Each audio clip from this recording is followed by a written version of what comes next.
नमस्कार दोस्तों, एक सवाल जो आजकल सबके दिमाग में है कि क्या चाइना कोलैप्स कर सकता है।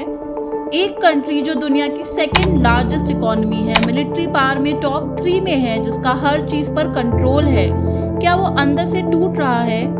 आज के इस वीडियो में हम बात करेंगे चाइना के फ्यूचर की। क्या उसके अंदर से एक बड़ा धमाका हो सकता है, और अगर हाँ तो कब। Let's begin. Part 1, economic slowdown. सबसे पहले बात करते हैं इकोनॉमी की। एक वक्त था जब चाइना 10% से ज्यादा का ग्रोथ करता था। आज वो ग्रोथ गिर चुकी है, 4 या 5% पे आ चुकी है। प्रॉपर्टी मार्केट क्रैश हो गया है, एवरग्रांड जैसे बड़े कंपनीज डिफॉल्ट कर रहे हैं और मिडिल क्लास का पैसा फंसा हुआ है। और सबसे ज्यादा टेंशन वाली बात, यूथ अनएम्प्लॉयमेंट। हर 5th यंग इंसान जॉबलेस है।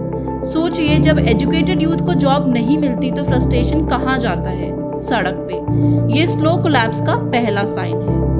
Part 2, political repression. अब बात करते हैं पॉलिटिकल रिप्रेशन की। चाइना में प्रोटेस्ट अलाउड नहीं है, मीडिया कंट्रोल में है, डिसेंट को पनिश किया जाता है। लेकिन 2022 के जीरो कोविड प्रोटेस्ट ने सबको हिला दिया। पहली बार इतने बड़े लेवल पे लोग सड़क पर आए बिना किसी लीडर के। अगर सिस्टम लोगों की सुनता नहीं और प्रेशर कुकर बन जाता है तो एक दिन वो कुकर भी फट सकता है। Part 3, demographics. तीसरा डेंजर है डेमोग्राफिक्स। चाइना की पॉपुलेशन ऑफिशियली गिर रही है और एल्डरली लोग ज्यादा हो रहे हैं। इसका मतलब है कि कम वर्कर्स, कम प्रोडक्टिविटी और ज्यादा पेंशन और हेल्थ केयर का बर्डन। यानी इकोनॉमी के शोल्डर्स कमजोर हो रहे हैं, लेकिन बोझ बढ़ता जा रहा है। ये लॉन्ग टर्म टाइम बॉम्ब है। Part 4, ethnic unrest. चाइना का एक और वीकनेस है एथनिक अनरेस्ट। तिब्बत, जिनजियांग जैसे रीजन्स में लोग सेंचुरी से अलग आइडेंटिटी को प्रिजर्व करना चाहते हैं, लेकिन उनके ऊपर सर्विलांस और कंट्रोल बढ़ता जा रहा है। अगर सेंट्रल अथॉरिटी वीक होती है तो ये रीजन सबसे पहले रिबेल करेंगे। एक यूनाइटेड चाइना टूट भी सकता है और यही होता है internal collapse. Part 5, communist party control. अब सवाल ये है कि क्या कम्युनिस्ट पार्टी ये सब हैंडल कर पाएगी।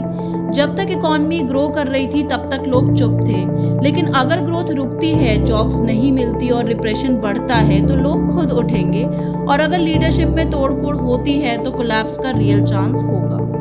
Part 6, Soviet union style collapse. History याद है ना? सोवियत यूनियन भी ऐसे ही कोलैप्स हुआ था। इकोनॉमिक स्लो डाउन, प्रोटेस्ट और फिर पॉलिटिकल कोलैप्स।